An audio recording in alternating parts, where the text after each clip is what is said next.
Good afternoon, everybody. Thank you for joining us on today's Career Clarity and Next Steps webinar. My name is Claire Hornsby and I am a committee member of the Women in Project Management SIG. So one of the themes of the WIP SIG this year is mental health and wellbeing. So today's webinar is being run for us by Jeanette Pope, who is a career clarity coach and also a fellow of the APM. Jeanette is going to help us think about what we enjoy and don't enjoy, and then challenge us to think about whether our career plan reflects that. Over to you, Jeanette. Thanks, Claire. Good afternoon, everybody. I'm Jeanette Pope. Welcome to the webinar on how to engage with your strengths and passions to take your next game-changing even career steps. Okay, so just by way of an introduction, as Claire said, I'm Jeanette Pope, I'm a project manager. I also work part-time as a coach and mentor. I've been project manager now for 16 years altogether, done all the Association of Project Management qualifications and am now a fellow with the APM. But I've also, I think particularly important for today's session, spent a lot of time coaching, mentoring and supporting women with their careers. I would say for about 10 years, operated in that capacity. And that's given me some insights into what works well, what perhaps doesn't work so well for women. And hopefully that's something that I can bring to today's webinar. And hopefully you'll get some value from that. Okay, so today's purpose, 5 key things we want to get out of today's webinar. Firstly, refining your thinking on your strengths. So we're going to do some exercises around strengths, and by the end of that you'll have some real clarity around your strengths. Ensuring you are pursuing your career with passion, so ensuring that some of the aspects of your career include things you're passionate about, things that you enjoy, making sure that both of those things that are your strengths and things that you're passionate about, are on your CV. So does your CV tell that story about yourself in the best possible way? And on the other side of the coin, what are the things that you need to work on? So things that aren't a strength today, but you might want them to be in the future, or things that perhaps you're a little bit less passionate about, but you know you need to do these in order to achieve your career aspirations. Those are the types of things that need to go onto your development plan. So we'll spend a little bit of time focusing on what we need to develop. And finally, assessing ourselves in terms of our readiness for game-changing career steps. Those are our key purpose and objectives for today. We can just move on to the next slide. Okay, so first activity for yourselves is what is your level of readiness for engaging with your strengths and passions in your career? So I think when we're sort of sitting in these workshops, it's useful for me to understand what you're thinking and feeling about this sort of exercise before we get stuck into the detail. So we're going to use an interactive function, and in one word or in a few words, tell me about how you feel about this topic right now. So in the chat, hopefully you will have seen a message around using the Mentimeter. With a code. Hopefully people have got that. If you can log on to Mentimeter now, enter the code that's there, and just give me 1, 2, 3, I think it gives you up to 5 options about how you feel and what you think about your readiness for engaging your strengths and passions within your career. It's great that we can see the words coming through. Oh, I've just seen imposter syndrome pop up. That's something that comes up quite a lot. Reflective. It's hard to spot them, isn't it, when they're moving around? Interested, confused, uncertain. I think does the size of the word represent how frequently it's been typed? That might be something to hopefully we're aiming to put some certainty in place today. Yes, indeed. So Yeah. More people type it, they get bigger and bigger. Lots to learn, unsure of next steps. Motivated, great. Struggling, in limbo, unprepared. Hopefully today's session will start you on your journey for being more prepared. Oh, got your learning hat on, that's great, that one.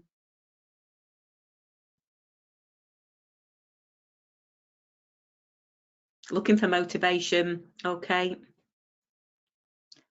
And looking for some guidance. Okay.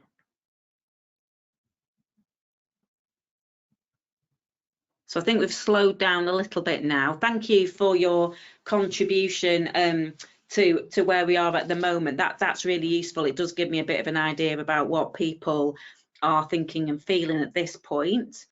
And let's go. Hopefully you've got a pen and some paper ready, or electronic notes, whichever it is that you are going to be capturing your thoughts. It's really important to get them written down rather than just sort of have a think about them. I think if you get them written down, you've got something to take away, reflect on in the future. So we're now going to start the first exercise. So I'm going to make an apology for the fact that I keep looking up. I've got some prepared questions that I'm going to ask as part of this particular strengths section. So apologies if my eyes are sort of drifting off the screen a little bit as I look at the questions. But today, what we're going to start with is finding out what your strengths are. So what are you really good at? I'll ask you some questions and you make a list. So my suggestion is you make a list down the left-hand side of your paper, because we're going to do a little bit of work on the right-hand side in a future part of today's webinar.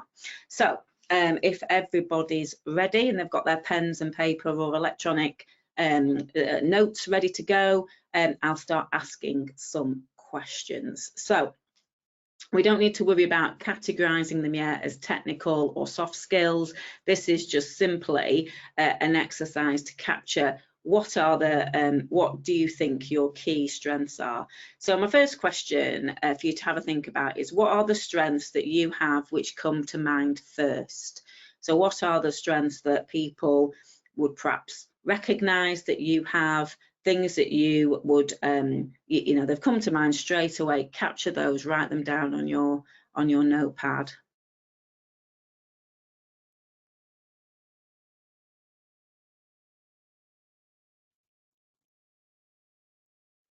I'll just give you 1 or 2 more seconds to capture those.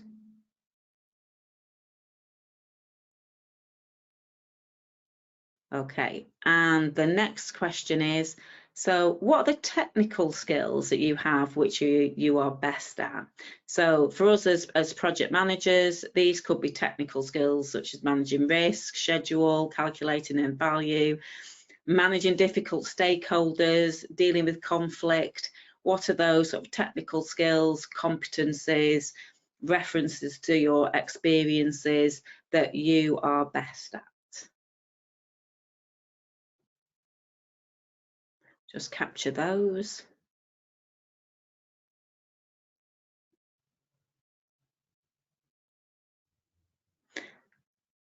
Okay, the next question, what about the softer skills? So again, which ones come to mind first for yourself? So these could be your skills such as influencing, collaboration, working as a team player. Capture those sort of more generic skills that could be applicable in different types of work environments, and things that you might have achieved perhaps outside of the work environment.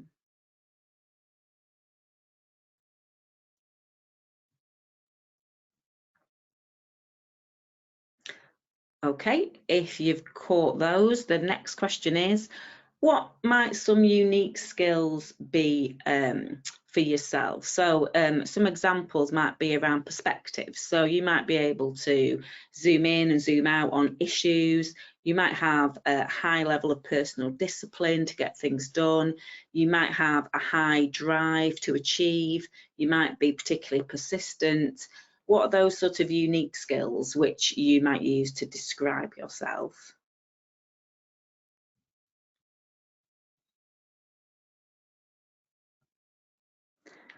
and you've had a quick think about those. A couple more questions.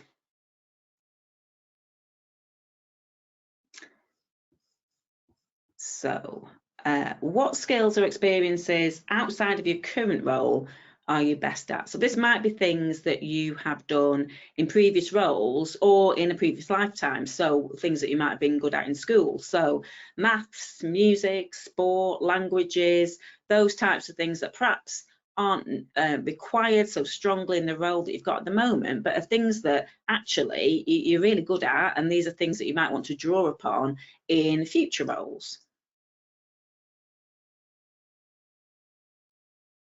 And the final question, what do other people say that you're good at? So if you to ask some of your colleagues or your friends or family, is there a couple of things that they would say about you in terms of your strengths, and have you caught those already, or are there a couple of new things there that you could just capture?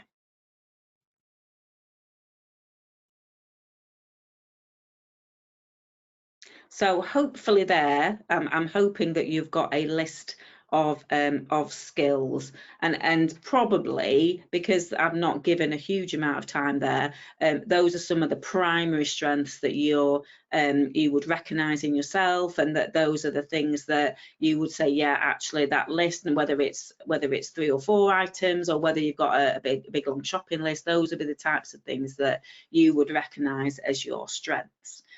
There are lots more questions that we could ask around strengths, and there's probably a little bit of homework that you could do now around prioritising those. So which ones would be your key strengths? If you were to pick 2 or 3 of them, what would be your absolute key strengths? But we can move on to, if we move on to the next slide, there may be some people who perhaps struggled a little bit with strengths and might need some more help. So I'll just direct you in the direction of some of these opportunities that are available over the intranet. The internet. If you wanted a little bit more help in understanding your strengths or your preferences from a work point of view, have a dive into some of these. It'd be great if you could let me know how you get on with them and which ones are useful for you, which ones you perhaps found less useful. I'll give you a bit of an example. The Marcus Buckingham Strengths Assessment, if you just look up Marcus Buckingham, they do a free online assessment. You answer 20 questions, and it provides you with a fairly comprehensive strengths report just based on your answers, which I think is pretty useful. So there's some things for you to have a look at there, but do let me know how you get on with them. And then if we move on to the next slide. So we've got some more questions to ask. So you've got your list of strengths, and my questions now are around what are you passionate about? So there's 2 perspectives we want to examine here. The first one is around your areas of strength. So if you review your strengths list, which of those strengths are an area of passion for you? So which are the things that you really enjoy doing? Now, there might be 1 or 2, it might be everything. Usually there's a level of overlap, not always. So the next exercise is for you to go down your list of strengths and mark them up. So positive if that's an area of passion for yourself. Give them a negative if it's something that you are not passionate about. You might be really good at it, but it might not be something that you're particularly passionate about. Or if it's neutral, just mark it neutral, and that will be fine. At least you've got a view, an opinion on each of the strengths that you've identified. So I'll just give you a few seconds to do that part of the exercise.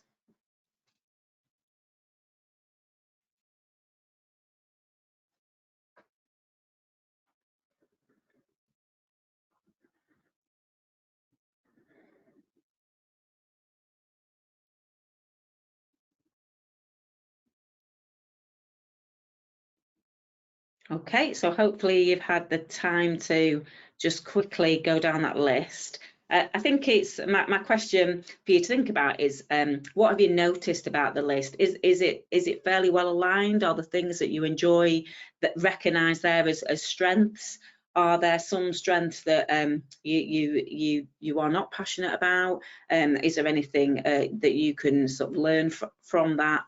And what's that level of overlap like between areas of strength and areas of passion? I think that the next part of the question is there anything that you're really passionate about that's missing from your strengths list? So is there some things that you really enjoy? So whether they're new experiences, new skills, you haven't had the opportunity yet to build them into a strength. So for example, it might be something, if we just pick a random topic, something like interior design, it might be something that you're really passionate about, something that you really enjoy doing, but it's not a strength, it's not something you've got the years of experience or any training or any sort of development in that area, but it's something that you are quite passionate about. So capture some of those things that you are passionate about, you would like to explore, but yet at this point in time they're not a strength.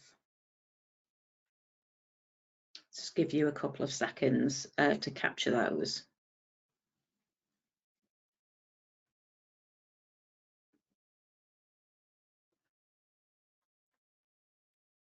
So there might be, in order to sort of complete our analysis, some areas of difficulties and some areas of less passion.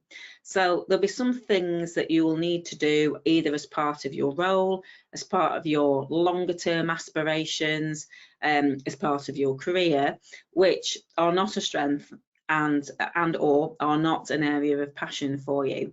And I think it's important to capture both of these topics for a number of reasons. Firstly, to have that awareness, to be really self-aware around where your strengths lie and where your areas of development lie.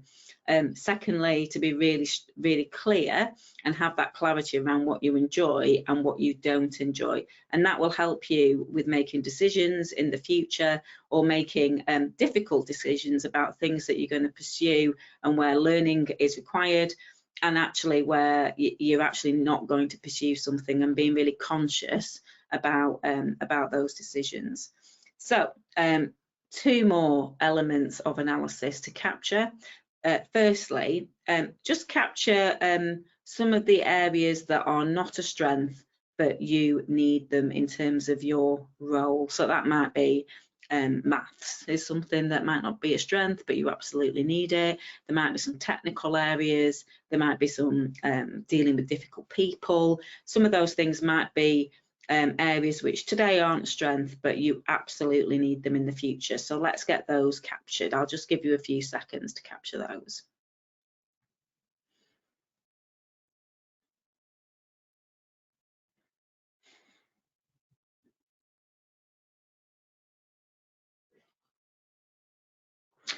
And the final list is the things that you don't enjoy, things that you're not passionate about.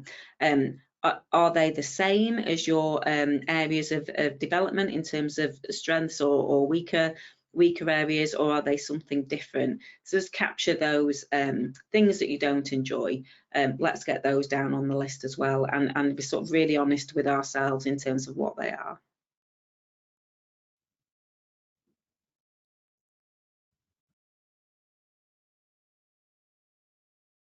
Okay, I'm not going to leave too much time there, because probably what isn't very helpful is a big long shopping list. It can be quite daunting if you have a big list of things that need to be looked at or developed. I think it's the key priorities. So in terms of what do we do with this, these areas that are difficult or areas of less passion, the things that you absolutely need to do, whether they are weaker areas that need developing or things that you don't enjoy but you absolutely need to do them, those are things that you would capture as part of your development plan. And when we talk about development planning, it's not necessarily all going to be resolved through going on a training program or technical training course. There's a number of things that can be brought together to support your learning and development. 70% of what you'd learn through your role and on the job. 20% would be through mentoring, coaching, that sort of near the job training. And only 10% would be off the job sort of formal training. So just be mindful around how you might approach capturing those development areas, and then what your strategy is for resolving them. So are they things that you're going to develop because you need to, and how are you going to develop them? What will be your approach? Will it be that they'll need to be integrated into your role? Your next role will need to have them because they're things that you need to develop for your longer term aspiration? Or have you got to a point where you think, actually, there's these elements, I'm at a stage in my career where I'm not going to need them in the future, and I'm not going to need to develop them, or I'm making a choice around you know, your personal needs and balancing your well-being and the things that you're happy to do in a work environment. And in those cases, it's about really consciously making that choice. Today, we're not going to develop them. They're going to be recognised as potential areas for development in the future, but at this point in time, they're going on hold. But we know that, and we know that there could be some consequences around that. But those are the things that we've accepted for where we are at, in whether that's in the stage of our career or whether that's the stage of our life at the moment. So I think for these areas of difficulties and areas of less passion, capture what they are and ensure that you've got a strategy in place for either addressing them or for consciously putting them on hold. Okay, so we've spent the last half an hour, or just short 26 minutes, capturing a lot of information about yourself, which is great. So you can utilise the information that you've captured in a number of different ways. What you will have is a really unique list, your own personal USP. It's all about you, and you've captured your strengths and your experiences. And I think the first activity for you to do is to get your CV out. And if you've not got a CV, you've now got a list of things that you need to make sure is included in your CV. But in terms of an action to take away to do after the session, is check that your CV reflects the strengths and areas of passion that you've got, that you've identified, and make sure it sells you. So is it selling your key skills and expertise? Does the personal statement that you've written or is included in your CV, if you've got one in there, reflect those strengths and areas of passion? Does it show that? Does it really sell you in the best possible way? I think there's a piece of work there that can be done to analyse your CVs and update them. If they need to be updated, take it away, update it, and bring it back with you know, that latest reflection. I think what I'd also do is put a marker in your diary, whether that's 12 months from now, 2 years from now, and revisit this type of exercise. Are your strengths still your strengths? You may have some new ones, you may have some different ones. The same with areas of passion. Have you got some new areas of passion or new things that you want to do? And are you capturing those as you go along, whether that's in your CV or whether there's new areas that you want to develop as part of your development plan? In terms of a second action to take away from today's session is, what is your elevator pitch? So 20 to 30 seconds of interesting, memorable and succinct information about yourself, whether that is predominantly based on strengths, predominantly based on passions, a good mix of both. What would you say to somebody if you only had 20 to 30 seconds of their time about yourself and your career? What are those key things? You've now got a list of strengths and passions that you're able to utilise to prepare an elevator pitch. Should that opportunity present itself to you, you'll be ready to go. And the final action I've got on this slide is areas of passion that aren't a strength yet, or things that you must improve on to achieve your goals or your career aspirations. get them in your development plan. It would be worth, if you don't have a development plan, starting to create one, identifying those things that we've talked about. So things that you're passionate about, you want to include in your career in the future, things that you must improve on to achieve your goals, capture them in a development plan, identify how you are going to develop those areas, whether that be sort of through the job, whether that be through mentoring, coaching, or through another route, or whether it's a formal training program. What are the things that you're going to do, and timestamp them. So are these goals that you're going to achieve in the next 6 months, in the next 12 months, in the next 5 years? What are they? Hold yourself to account in terms of the what it is, why you're doing it, your approach to doing it, and when you want to have achieved it by. Okay, so if we just move on to the next slide.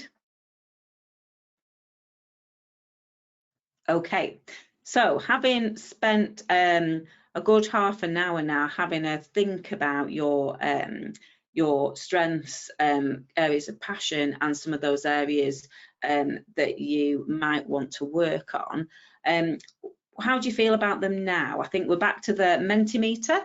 I'd be really keen to know if any of those words have changed, or if we've got some new words that we're adding to the word cloud as a consequence of doing those exercises. I'd be really keen to understand if it's changed at all. Oh, so develop a roadmap. That looks like that's a new one. Okay, motivated. We've still got some confused and uncertain are still quite significant in there. Excited. Oh, excited looks like that's coming through a little bit more strongly. Thoughtful, struggling. I am good at something. It's actually quite difficult to answer that question, that what are you good at, and taking the time out to capture some of your thoughts around what you are good at. It is probably something we don't do. It's something that we don't give ourselves the time for. And having that list handy. You know, when we first looked at the Mentimeter, we were talking about imposter syndrome had come up, and one of my key sort of recommendations for imposter syndrome is having that absolute clarity on your strengths, absolute clarity of areas that you need to develop on, absolute clarity of areas that you really enjoy working in, and areas that you are conscious you don't, and having those strategies in place to deal with them. I think one of the key things for me is resourcefulness, and the list of strengths is a real resource for people when they're managing times of uncertainty, changes in their career, going for promotion, all of those things. Having that real knowledge about what it is that you are good at and what you bring to the party is absolutely fundamental, and certainly helps with that imposter syndrome challenge. Oh, feel better about it. That's good. Clearer ideas. That's good. So yeah, lots of things there. Thank you for contributing to that. It's really interesting to see what people's views are. That comment at the top there, don't need to be perfect. Absolutely, nobody is perfect. But what I would say is that is managing that perfection piece. It is challenging. There's always somebody who's better at something than you are, or we are, or I am. Of course, there will be, but at the same time, you might be the best person at another particular topic or aspect of the role. So nobody needs to be perfect, but what we do need to know is what we should be dealing with, what we should be managing, and where actually we might want to delegate something or utilise strengths of other people in the team. There's plenty of opportunities once you've got your strategy in place around how you deal with areas that that they're not your strengths. Oh, great! Some people are going to apply for a new job. That's great. Sorry, Claire. No, it's all right. We've had a couple of questions in and some sort of comments. So On the online support tool, so the Marcus Buckingham Strengths Yeah. Assessment, are those all payable assessments, or are they free, or is it a mixture of they're all So, free? yeah, as far as I know, I mean, whether anything's changed, that certainly the Marcus Buckingham, last time I used it, was a free assessment. There's lots of available free tools for people to just go and try. So Marcus Buckingham, last time I went on that, was free. It was a free assessment. The Lumina Spark is an app that you can download, and there's the free version that gives you a few ideas, and then I think there's one that you need to pay for, but you know, you might not choose to do that. You might just choose to just have a go with the free resource. So yeah, there's lots of free resources on the internet, and I would just recommend have a go, see what it feeds back to you. Is it something that you recognise? It's something that helps with your understanding and self-awareness. Okay, thank you. And then the other comment, I guess, with us all being project managers, one of the tools for doing your technical assessment is obviously the self-assessment competencies that has sort of come out recently through the APM. Yeah, absolutely. Absolutely. So those technical skills, I think over time the technical skills may move, they may change a little bit, but predominantly it's worth revisiting those on a regular basis. Put a note in your diary, do the assessments, come back to it in whatever time period you think is appropriate, whether that's a sort of 2-year or 3-year or whatever it is, and see which areas you've moved on in and which ones actually you haven't, and then ask yourself, do you need to? Are these areas that you need to address, or actually, you know, these areas aren't something that's particularly relevant to the type of role that I'm doing now or want to do in the future, so that might be okay, or actually no, you fundamentally need to do those in order to progress your career. Okay. So I think we've probably exhausted the comments that are coming forward on the word cloud. So thank you everybody for contributing to that. Really useful feedback. Thank you.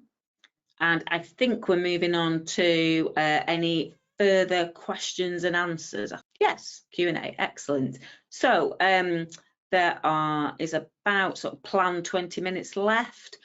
Is there any specific questions anybody wanted to raise? Happy to take any questions. Yeah, so I've sort of been asking the couple of questions that have come through already. We've just had somebody sort of recommending Myers-Briggs and saying that that's worked really well for them. Excellent. So another sort of tool in the toolbox. Everybody's merrily, you know, writing their plotting it all out. There's a lot of work. Yeah, there's a lot of writing in this. If we just move on to the final slide, obviously we'll take any questions.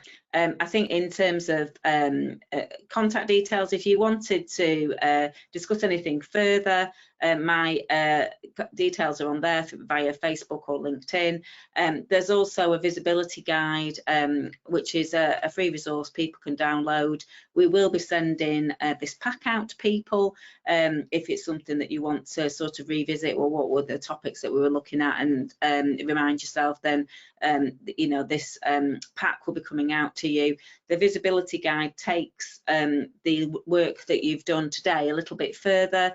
It encourages you to think about more of the so what, in terms of, well, I've got all this stuff now, what do I need to do with it? So who are the stakeholders that you need to be engaging, and how do you need to you know, move it on from the level that we've discussed today? So, you know, feel free to download that resource if that is something that would be useful to you. And I think the final slide to leave people with is a lovely quotation from Eleanor Roosevelt. There we go. The future belongs to those who believe in the beauty of their dreams. So any final questions or thoughts before we close the session? We have had a few more questions come in, Jeanette. So okay. let me just open up my screen. We've got any tips on relaying this information to the line managers, because they may not be keen to hear that people want to grow and move roles. Oh, yes. So, yeah, so I think if you've got line managers who are a little bit reluctant to let you go, there's an opportunity there for you in terms of dealing with a challenging view set, perhaps, that we could say that. So I think warming people up to your aspiration that you actually want to move on and do something else, it is useful. Having those very open conversations with a line manager, because ultimately the options are to open up those conversations with an individual who's perhaps a little bit reluctant to let you go, or you don't open those conversations up, and the consequences that you move yourself anyway, and they lose, they lose their resource. So I suppose the first point would be, let's try and have that open conversation with somebody and get their views, share your aspirations on what you want to do, and then also you can widen that offer in terms of helping to find your successor. Succession planning should be part of your line manager's role, and you can absolutely support them in identifying potential successors, which might ease the concern about you moving. I would also say that line managers don't always think about their employees when they choose to move and when they choose to manage their career. So it sort of does work both ways, and I do recognise that behaviour. It's not particularly helpful, but I think having that very honest conversation with somebody, although it's very uncomfortable, at least you get a full understanding of where you stand. Hopefully that helps. Thank you. We've got a question about imposter syndrome. So, sort of finding a new role, and then I think it's probably actually a whole new webinar on how imposter syndrome manifests itself, and how to overcome it. Yes. So, yes. Yeah, I would. So imposter syndrome, I would spend more time on the absolute clarity on not only your strengths and areas of passion, but I would also do an exercise looking at all of your experiences that you've had, relevant to the role or not relevant to the role. It doesn't matter. Where have you travelled to? What volunteer work have you done? What charity work? What were you involved in school, choir, or whether you were part of an orchestra or whatever it was. Spend the time to capture all of these aspects of you as an individual, and that will take we've only had half an hour today to do the work bit, several hours investment to really get that full picture of all your experiences, all of your skills, all of your competencies. And when you move into that new environment, having that list of skills sort of there in front of you, and the list will be a long one, you've got an immediate resource then to recognise where you've done things in the past, and where you can draw upon those previous experiences. The other bit is around where you haven't got the experiences. Who are the people that you will call upon for support? So another piece of work to identify who can help you. So whether those are people who are cheering you on, supporters, whether they're people who are challenging you, and they might be pushing you, asking difficult questions. They might not be people that you necessarily enjoy the conversation with, but you absolutely might need to have those conversations with people, so you've got real clarity on areas that you need to develop in. Put that strategy in place on how you're going to develop it, and recognising all the learning that you've done previously, you can demonstrate to yourself you have the confidence and ability to achieve the learning that you need to do in your new role, because you've done it before and you've done it several times before, and you've got the evidence of that in front of you. Thank you. And just a final one here. Planning for learning is a skill required for your careers, so taking the next step is critical. What are your thoughts to assist with this? So planning for learning, is that the question? Yeah. So in terms of your weekly diary, you need to plan some time. So the time piece, and then the when are you going to do some learning? Is it something that you can fit into your week? Is it something that you would actually have to defer to as a monthly activity? What's your frequency? Decide on your your availability to learn. And if you're saying to yourself, I don't have any availability to learn, then we've got a challenge straight away. So availability to learn, understand what that is. Is it a Friday afternoon? Is it Monday morning? When is it? When in the day do you learn best? So some people are night owls, absolutely, like to burn the candle at midnight and be learning stuff then. Other people, first thing in the morning, it's the priority. 6 till 7 in the morning, that's my learning time. So decide when and decide how long you've got available for your learning, and then identify your learning plan based on the need. So prioritise the work that we've done this afternoon. So which are the areas that we said weren't a strength, or perhaps weren't an area of passion, and you might be sort of avoiding some of these things.